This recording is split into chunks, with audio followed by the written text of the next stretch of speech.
Hello. Hello यार तू मुझे एक बात बताओ, तू मुझे कॉल नहीं करते, मैसेज नहीं करते, मुझसे बात नहीं करते, तू मुझसे प्यार व्यार नहीं करते क्या? अरे करते हो या नहीं करते? रुक आवत है।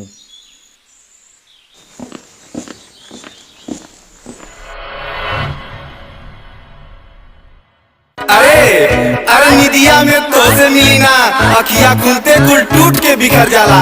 अरे निदिया में तो से मिली ना अखिया खुलते कुल टूट के बिखर जाला। अरे करे जा खाली हम ही तो दीवाना थोड़ो हई, तोरे घरवा के बहरवा से जब जब निकली ना सरवा मेरे साइकिलियों का चेनवा उतर जाला।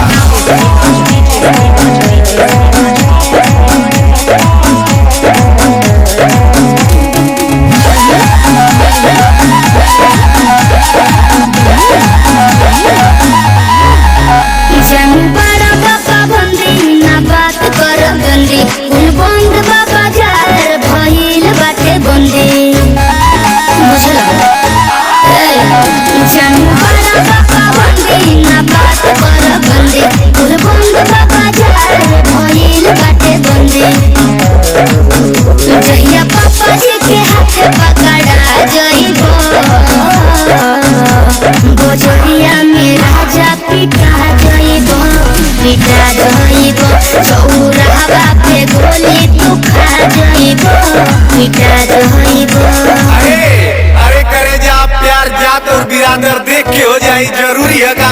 और तो से हम साल भर से कहती कि करे जा कल अभी हवा तो कहलू कि नहीं, हमार बाबूजी भी चौराहा पे गोली मरवा दिया। तो करे जा हम तो से पूछती कि तुम्हार बापा हिंदी पिक्चर का मिसपूरी है का। प्रेमी है, पागल है, दीवाना है।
भयो के बारे में सुना बोला।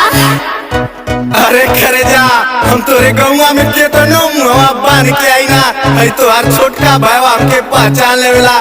का बताई एकर आदत इतना बिगाड़ देले ना कि दतवा छियार के जीजा 10 रुपया देता गोड़वा पर के मांग लेवेला। दीदा 10 रुपया दा। अरे देख ला तुम्हारे इसने भाई बड़ो नशा में तू धूप फूल भूला जाइबो। बोला जहिया पापा जी के हाथे धारा जाइबो, पिटा जाइबो, चौराहा पे गोली तू खा जाइबो, पिटा जाइबो।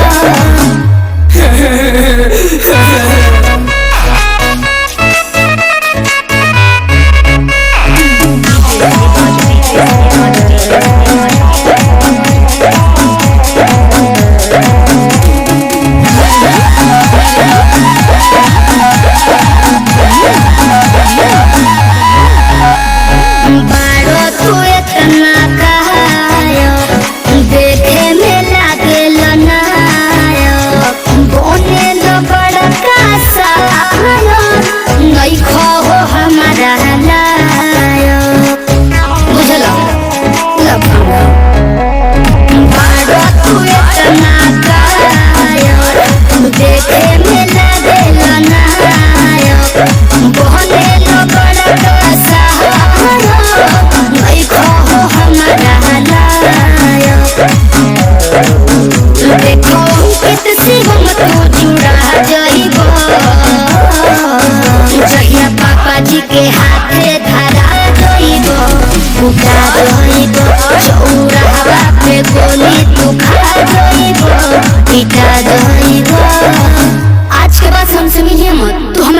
फाड़ दे। हेलो दूर हटा मेरा नजर के सामने से, आज के बाद से लौकिया मत, हटा।